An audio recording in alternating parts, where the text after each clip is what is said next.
Hello student, आप सभी का स्वागत है एक बार फिर से ब्रेन डेवलपमेंट क्लासेस में। तो आप लोग हमारे चैनल को लाइक करें, सब्सक्राइब करें और बेल आइकन को दबाना ना भूलें, जिससे कि आने वाला वीडियो तुरंत आप तक पहुंच सके। और जो लोग इस वीडियो पर नए हैं वो लोग चैनल को सब्सक्राइब कर दें और इस वीडियो को शेयर कर दें, जिससे सभी विद्यार्थियों तक यह वीडियो पहुँच सके। तो चलिए, आज हम सभी पढ़ेंगे हैलो एल्केनों का वर्गीकरण। जैसे कि मैंने पिछले वीडियो में आप सभी को बता दिया था कि हैलो एल्केन क्या होते हैं और इन्हें कैसे बनाया जाता है, और हमने बताया था कि ये सब जो सेकंड रसायन है हमारा, उस सेकंड रसायन का यह पहला जो चैप्टर है हमारा हैलो एल्केन तथा हैलो एरिन। तो जो लोग वीडियो पर नए हैं वो पिछला वीडियो देख लें, जिससे कि आप सभी को समझ में आ जाए कि हैलो एल्केन होते क्या है। आज हम सभी पढ़ने वाले हैं हैलो एल्केनों का वर्गीकरण। तो ध्यान समझेंगे ये सारी चीजें, क्योंकि आने वाले जो जितने भी हमारे चैप्टर्स हैं वो सभी आपको समझ में आएंगे अगर आप पहला वीडियो ध्यान से समझेंगे। ठीक है, तो ध्यान से समझते रहें और सभी विद्यार्थियों को शेयर कर दें, जिससे कि ज़्यादा से ज़्यादा विद्यार्थी इस वीडियो से माध्यम से लाभ उठा सकें। तो चलिए आते हैं अपने इस चैप्टर पर, हैलो एल्केन तथा हैलो एरिन, यानी हैलो एल्केनों का वर्गीकरण। ठीक है, तो आज हम समझने वाले हैं हैलो एल्केनों का वर्गीकरण। वर्गीकरण शब्द वहां पर प्रयोग किया जाता है जहां पर किसी चीज की वृद्धि हो जाती है। जब कोई चीज ज्यादा स्तर पर हो जाती है, बड़े स्तर पर हो जाती है, तो वर्गीकरण किया जाता है सरलता के लिए, सरल बनाने के लिए उस चीज का वर्गीकरण यानी क्लासिफिकेशन कर दिया जाता है। तो जैसे कि यदि हम मान लेते हैं कि किसी क्लास में विद्यार्थी ज्यादा है, गर्ल्स हैं उसी में बॉयज है, तो होता क्या है कि जब क्लास बड़ी हो जाती है तो सरलता के लिए लड़कों को अलग कर दिया जाता है और लड़कियों को अलग कर दिया जाता है, जिससे कि क्लास को सरलता मिल सके। या फिर जो कुछ विद्यार्थी कमजोर होते हैं, कुछ विद्यार्थी होशियार होते हैं, तो कमजोर विद्यार्थियों को अलग कर दिया जाता है और होशियार विद्यार्थियों को अलग, जिसलिए कि पढ़ाने में भी सरलता हो और उन्हें समझने में भी सरलता हो जाए। तो हर चीज सरलता के लिए उनका कर दिया जाता है वर्गीकरण। ठीक है, तो वर्गीकरण केवल सरलता के लिए प्रयोग किया जाता है। तो हैलो एल्केनों का वर्गीकरण, जैसे हमने कहा था कि जब कार्बन की श्रृंखला से, एल्केन मतलब कार्बन की श्रृंखला और हैलो मतलब ClBr या F, हैलो मतलब होता है ClBr या फिर F, क्लोरीन। Cl का नाम क्या है? क्लोरीन। क्लोरीन। Br का नाम ब्रोमीन। I का नाम आयोडीन और F का नाम है फ्लूओरीन। ठीक है, सबको समझ में आ गया होगा इतना। क्लोरीन, ब्रोमीन, आयोडीन, फ्लूओरीन, इन्हें कहा जाता है हैलोजन। क्या कहा जाता है इन्हें? हैलोजन। हैलो या फिर इन्हीं को कह सकते हैं हैलोजन, या इन्हीं को कहा जाता है हैलो। ठीक है, तो इतनी बात सबको समझ में आ गई होगी कि हैलो शब्द का मतलब क्या है कि ClBr या फिर F, क्लोरीन, ब्रोमीन, आयोडीन या फ्लूओरीन। और एल्केन, एल्केन जो शब्द होता है, एल्केन, एल्केन का अर्थ होता है कार्बन की श्रृंखला, कार्बन की श्रृंखला यानी कार्बन चेन। ठीक है, तो लगभग सबको समझ में आ रहा होगा कि एल्केन शब्द का मतलब है कार्बन की श्रृंखला। कार्बन एक भी हो सकता है, दो भी हो सकते हैं, तीन भी हो सकते हैं, चार भी, यानी कार्बन कितने भी हो उसे कहेंगे हम एल्केन। और हैलो कहेंगे ClBr या F, क्लोरीन, ब्रोमीन, आयोडीन, फ्लूओरीन, इन्हें कहा जाता है हैलो या फिर हैलोजन। ठीक है, अब बात करते हैं हैलो एल्केन की। तो हमने कल पिछले वीडियो में बता दिया था आप सभी को कि कार्बन की श्रृंखला से, चाहे कार्बन 1 लो या फिर कार्बन 2 या फिर कार्बन 3, कितने भी कार्बन हम ले सकते हैं। तो ये तो बन गए एल्केन, और इनसे हमें किसी हैलो को जोड़ना है, Cl को जोड़ सकते हैं या Br को जोड़ सकते हैं या फिर I को। तो ये बन जाता है halo alkane, halo alkane, halo alkane, halo alkane और हेलो एल्केन। ठीक है, समझ में आ गया होगा कि हेलो होता है ClBr और एल्केन होती है कार्बन की श्रृंखला। कार्बन एक हो चाहे दो हो चाहे तीन हो। कार्बन चूंकि बनाता है 4 बॉन्ड, तो इस कार्बन का एक बॉन्ड बना, बचे कितने? 3। 4 बनाता है, एक बन चुका, 3 बचे, तो यहां पर हम हाइड्रोजन प्रयोग कर देंगे उतने। इसका एक बॉन्ड बना, बचे 3 हाइड्रोजन लगा देंगे। इस कार्बन के देखें तो एक पीछे बॉन्ड बना और एक आगे, 2 बॉन्ड बन चुके, बचे 2, उतने हाइड्रोजन लगा देंगे। इसका एक बॉन्ड बना, बचे 3 हाइड्रोजन, इसके 2 बॉन्ड बन चुके, 2 बॉन्ड बना चुका है ये कार्बन, बचे 2 हाइड्रोजन। इसका एक पीछे एक आगे, 2 बॉन्ड बन चुके, बचे 2 हाइड्रोजन। तो ये सूत्र बन जाते हैं हेलो एल्केन्स के, कि हेलो एल्केन होते क्या हैं? तो हेलो मतलब हेलोजन ClBr और एल्केन मतलब कार्बन की श्रृंखला। अब इस आधार पर हम करते हैं हेलो एल्केनों का वर्गीकरण। इसका वर्गीकरण 2 आधार पर किया जाता है, एक तो हेलोजन की संख्या के आधार पर, ठीक है, कि हेलोजन की संख्या कितनी होगी। हम 1 Cl जोड़ेंगे या 2 Cl जोड़ेंगे या 3 Cl जोड़ेंगे, जितने भी जोड़ेंगे उस आधार पर हेलो एल्केन अलग होंगे। और या फिर कार्बन की प्रकृति, कार्बन की प्रकृति, ठीक है, समझ में आ गया होगा कि इससे हमें किस आधार पर बांटना है। यानी हेलोजन की संख्या के आधार पर हेलो एल्केन अलग होंगे और कार्बन की प्रकृति के आधार पर हेलो एल्केन अलग होंगे। तो पहले हम वर्गीकरण करेंगे हेलोजन की संख्या के आधार पर और इसके बाद हम फिर वर्गीकरण करेंगे कार्बन की संख्या के आधार पर। तो इसे ध्यान से समझते रहेंगे हम कि हेलोजन की संख्या के आधार पर हेलो एल्केन कितने होंगे और कार्बन की प्रकृति के आधार पर हेलो एल्केन्स कितने होंगे। तो जरा ध्यान से समझेंगे इसे हम, तो लगभग इतना सबको समझ में आ गया होगा। एक इसका स्क्रीनशॉट ले लें, जिससे आगे हम जो भी समझें वो आपको अच्छे से समझ में आता जाए। तो चलिए अब आते हैं हम अगली टॉपिक पर कि हेलो एल्केनों का वर्गीकरण किसके आधार पर करेंगे।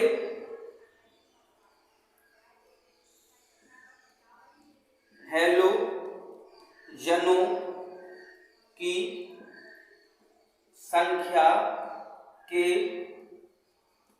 आधार पर। आधार क्या बना दिया हमने? हेलोजन की संख्या के आधार पर। अभी हम वर्गीकरण करने वाले हैं हेलोजन की संख्या के आधार पर, इसके बाद हम वर्गीकरण करेंगे कार्बन की प्रकृति के आधार पर। तो जरा ध्यान समझेंगे, जैसे हमने मान लिया कि हमने 3 कार्बन लिए, ठीक है, या मान लो एक ही कार्बन लिया हमने, तो ये तो बन गया एल्केन। और अगर इससे हमने Cl लगा दिया तो ये क्या बन गया? Halo alkane. अगर हमने एक Cl जोड़ा तो इसे कहेंगे mono halo alkane, mono halo alkane. अब यहां पर हमने हेलो एल्केन तो समझ में आता है कि हेलो मतलब Cl और एल्केन मतलब कार्बन, हेलो एल्केन। लेकिन ये मोनो शब्द कहां से आया? तो हमें इतनी चीज याद करनी पड़ेगी, ठीक है, कि एक मतलब होता है मोनो और 2 मतलब होता है डाई और 3 मतलब होता है ट्राई, 4 का मतलब होता है टेट्रा, 5 मतलब पेंटा। बस इतना ही काफी है कि एक अगर कोई चीज एक है संख्या में तो उसके नाम को कहेंगे हम मोनो। जैसे हमने कहा कि एक पेन है तो केमिस्ट्री की भाषा में से कहेंगे कि मोनो पेन।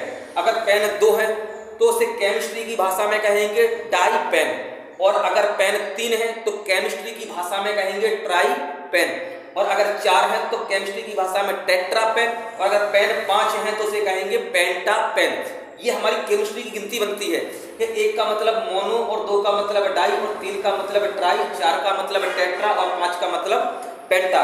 ये सब चीजें याद करने की होती है, इन्हें समझा नहीं जाता है, तो इन्हें हम अच्छे से याद कर लेंगे। अब इसके बाद आते हैं तो हम देखेंगे यहाँ पर Cl हमने कितना जोड़ा हेलोजन की संख्या के आधार पर, ठीक है। तो Cl कितना है? 1, तो हमने कहा मोनो। Cl है क्या? हेलो, तो मोनो हेलो। और कार्बन क्या है? एल्केन। यदि हमने कार्बन से 2 Cl लगा दिए, यदि हमने कार्बन से कितने Cl लगाए, 2, तो 2 Cl, 2 का मतलब डाई, और Cl क्या है, हेलो, डाई हेलो, और कार्बन को क्या कहेंगे हम, एल्केन। तो लगभग सबको समझ में आ रहा होगा कि क्या होता है die halo alkane, mono halo alkane. तो चलिए अब इसे हम विस्तार से समझेंगे कि इतना तो हमने समझ लिया कि हेलो का मतलब होता है कि ClBr IF, यानी हेलो या इसे कहा जाता है हेलोजन, और एल्केन का मतलब होता है कि कार्बन की श्रृंखला, एल्केन मतलब कार्बन की श्रृंखला, ठीक है। तो जब इस एल्केन यानी कार्बन की श्रृंखला से हेलो जुड़ जाता है तो इसे कहा जाता है हेलो एल्केन। हेलो और एल्केन, एल्केन और हेलो दोनों को जोड़कर हम कहते हैं हेलो एल्केन। और कार्बन कितने बॉन्ड बनाता है, 4, जितने बॉन्ड उसके कम रह जाते हैं उतने हम क्या लगा देते हैं, हाइड्रोजन। तो इसकी 2 आधार पर वर्गीकरण करते हैं, एक तो हेलोजन की संख्या के आधार पर कि कितने हेलोजन जुड़ रहे हैं, 1, 2 या 3 या 4, उस आधार पर हम इसका क्या करते हैं, वर्गीकरण यानी क्लासिफिकेशन। और दूसरा करते हैं क्लासिफिकेशन कार्बन की प्रकृति के आधार पर, ठीक है। तो यदि कार्बन किस प्रकार का होगा वो हम सब चीजें आगे समझेंगे। तो चलिए अब इसको हम हेलोजनों की संख्या के आधार पर इसका वर्गीकरण ध्यान से समझने वाले हैं, तो ध्यान से समझते रहेंगे। इसके बाद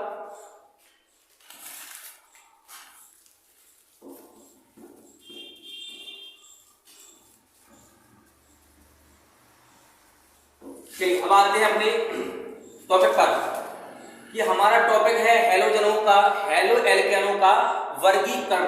तो हमने कहा था कि वर्गीकरण 2 आधार पर किया जाता है, एक तो हेलोजनों की संख्या के आधार पर, और दूसरा एक तो हेलो और दूसरा एल्केन, एल्केन मतलब कार्बन, हेलो मतलब हेलोजन, हेलोजन की संख्या के आधार पर, और दूसरा कार्बन की प्रकृति के आधार पर, यानी इसके केवल 2 आधारों पर ही वर्गीकरण करेंगे हम, एक तो हेलोजनों की संख्या के आधार पर और दूसरा कार्बन की प्रकृति के आधार पर। तो पहले हम करने वाले हैं हेलोजन की संख्या के आधार पर। तो हम कहेंगे कि हेलो एल्केनों को हेलोजनों की संख्या के आधार पर निम्न भागों में बांटा गया है। निम्न इसलिए क्योंकि अगर हम 2 कहेंगे 2, 3 कहेंगे 3, लेकिन निम्न का मतलब सभी आ जाते हैं, चाहे 2, 4, 5, 6 कितने भी हों, जहां पर संख्या निश्चित नहीं होती है तो वहां पर सब लगाते हैं निम्न। तो हमने कहा हेलोजनों की संख्या के आधार पर हेलो एल्केन निम्नलिखित प्रकार के होते हैं। पहला मोनो, 1 का मतलब मोनो, 2 का मतलब डाई। तो पहले के मोनो हेलो एल्केन, ठीक है। दूसरा डाई, डाई मतलब 2, 1 के बाद क्या आएगा 2, डाई हेलो एल्केन। तीसरा क्या होगा, समझ में आ रहा होगा, मोनो मतलब 1, डाई मतलब 2, डाई के बाद क्या आएगा ट्राई। तीसरा होगा हमारा ट्राई हेलो एल्केन। और इसके बाद हमारा चौथा क्या होगा, चौथा होगा हमारा टेट्रा हेलो एल्केन, ठीक है। इसके बाद 5वां अगर लिखें तो पेंटा हेलो एल्केन, और 5 से अगर ज्यादा लिखते हैं हम तो शब्द में लिख देते हैं हम पॉली। पॉली मतलब 5 से भी ज्यादा, फिर कितनी 10, 20, 30, 40 कितने भी लगा सकते हैं, तो वहां पर शब्द होगा फिर पॉली। पॉली का मतलब 6 से भी अधिक, ठीक है। तो समझ में आ गया होगा मोनो मतलब हेलो एल्केन की बात चल रही है। मोनो मतलब 1, डाई मतलब 2 हेलो है, ट्राई मतलब 3 हेलो है, और टेट्रा मतलब 4। तो हेलो एल्केनों को हेलोजन की संख्या के आधार पर निम्नलिखित भागों में बांटा गया है। पहला मोनो हेलो एल्केन, दूसरा डाई हेलो एल्केन, तीसरा ट्राई हेलो एल्केन, और चौथा टेट्रा हेलो एल्केन। अब इसके बाद हम समझेंगे कि होता क्या है मोनो। तो हमने कहा जब कार्बन की श्रृंखला से, क्योंकि एल्केन मतलब कार्बन और हेलो मतलब हेलोजन, जब कार्बन से एक हेलोजन जुड़ा हो तो इसे कहा जाता है मोनो हेलो एल्केन, और जब कार्बन से 2 हेलोजन जुड़े हों तो इसे कहा जाता है डाई हेलो एल्केन, और जब कार्बन से 3 हेलोजन जुड़े हों तो इसे कहा जाता है ट्राई हेलो एल्केन, और जब कार्बन से 4 हेलोजन जुड़े हों, 4 हेलोजन 3 जुड़े हों तो ट्राई हेलो एल्केन, और अगर 4 जुड़े हों तो टेट्रा हेलो एल्केन। समझ में आ गया होगा लगभग कि ये कैसा है हमारा मोनो हेलो, क्योंकि एक हेलोजन जुड़ा। ये कैसा है डाई हेलो, क्योंकि इसमें 2 हेलोजन जुड़े हैं। ये कैसा है हमारा ट्राई हेलो, क्योंकि इसमें कितने हेलोजन जुड़े हैं 3, और ये कैसा है हमारा टेट्रा हेलो, क्योंकि इसमें कितने हेलोजन जुड़े हैं 4। तो लगभग सबको समझ में आ गया होगा कि जब कार्बन की श्रृंखला से एक हेलोजन परमाणु जुड़ा हो तो इसे मोनो हेलो एल्केन कहा जाता है, और जब कार्बन की श्रृंखला से 2 हेलोजन जुड़े हों तो इसे डाई हेलो एल्केन कहा जाता है, और जब कार्बन से 3 हेलोजन जुड़े हों तो इसे ट्राई हेलो एल्केन कहा जाता है, और जब कार्बन से 4 हेलोजन जुड़े हों तो इसे टेट्रा हेलो एल्केन कहा जाता है। अब चूंकि हमने कहा था कि कार्बन कितने बॉन्ड बनाता है 4, तो इस कार्बन का कितना बॉन्ड बना अभी 1, कितने और बचे अभी 3, तो जितने कम होते हैं उतने क्या लगा देते हैं हम हाइड्रोजन। तो ये हमारे क्लियर सूत्र बन जाता है। यहां पर हम देखें तो कितने हेलोजन है 2, कितने कार्बन के बॉन्ड बन चुके 2, कार्बन बनाता है 4, 2 बन चुके हैं, कितने और बचे 2 हाइड्रोजन लग जाएंगे यहाँ पे। यहाँ पर कार्बन 3 बॉन्ड बना चुका है 1 2 3, 1 बॉन्ड अभी और बचा, 1 हाइड्रोजन लगा देंगे। यहाँ पर देखें कार्बन के 4 बॉन्ड बन चुके हैं, तो यहाँ पर हम हाइड्रोजन का प्रयोग नहीं करने वाले हैं। तो लगभग सबको समझ में आ गया होगा कि मोनो हेलो एल्केन क्या होते हैं, डाई हेलो एल्केन क्या होते हैं, ट्राई हेलो एल्केन क्या होते हैं, और टेट्रा हेलो एल्केन क्या होते हैं। तो आप इसका एक स्क्रीनशॉट ले लें जिससे कि आप सभी को इन्हें बनाने में आसानी हो। जरूरी नहीं है कि हम एक कार्बन से बनाएं, हम 2 कार्बन से भी बना सकते हैं। जैसे 2 कार्बन हमने एक Cl जोड़ा तो मोनो है, यदि हमने 2 Cl जोड़ दिए तो डाई हेलो एल्केन बन गया। एल्केन मतलब कार्बन और हेलो मतलब Cl, तो 2 हेलो जोड़ दिए तो डाई हेलो, 3 Cl जोड़ दिए तो ट्राई हेलो, 4 Cl जोड़ दिए तो टेट्रा हेलो। अब ये Cl हम ऊपर नीचे कहाँ जोड़ने वाले हैं, इससे कोई दिक्कत नहीं है। चाहे ऊपर जोड़ो और चाहे हम इसे ऊपर ना जोड़कर नीचे जोड़ सकते हैं, कोई दिक्कत नहीं है। चाहे ऊपर जोड़ दो और चाहे नीचे, बस Cl को हम ऊपर नीचे दाएं बाएं कर सकते हैं, लेकिन कभी कार्बन कार्बन के बीच में यहाँ पर नहीं लगा सकते कि यहाँ हम कार्बन कार्बन के बीच में Cl लगा दें, तो नहीं, या तो ऊपर या फिर नीचे या फिर बगल में, लेकिन कार्बन कार्बन के बीच में कभी Cl यानी हेलो नहीं आ सकता है। तो लगभग सबको समझ में आ गया होगा, ठीक है। तो हेलो एल्केनों का वर्गीकरण हेलोजन की संख्या के आधार पर निम्नलिखित प्रकार से किया जाता है: mono halo alkane, die halo alkane, try halo alkane और टेट्रा हेलो एल्केन। सभी हमने सूत्र बनाना बता दिए हैं। तो आज के लिए इतना ही। इसके बाद अगले वीडियो में बताऊंगा आप सभी को कार्बन की प्रकृति के आधार पर हेलो एल्केनों का वर्गीकरण कैसे किया जाता है। तो आज के लिए इतना ही। धन्यवाद, नमस्कार। और इस वीडियो को ज़्यादा से ज़्यादा शेयर कर दें जिससे सभी विद्यार्थियों तक यह वीडियो पहुंच सके, और चैनल को सब्सक्राइब भी कर लें, बेल आइकन को दबा दें, और हमारे आने वाले वीडियो का आप सभी इंतजार करें जिससे कि आगामी परीक्षा में आप सभी बेहतरीन नंबरों से पास हो सकें। धन्यवाद, नमस्कार।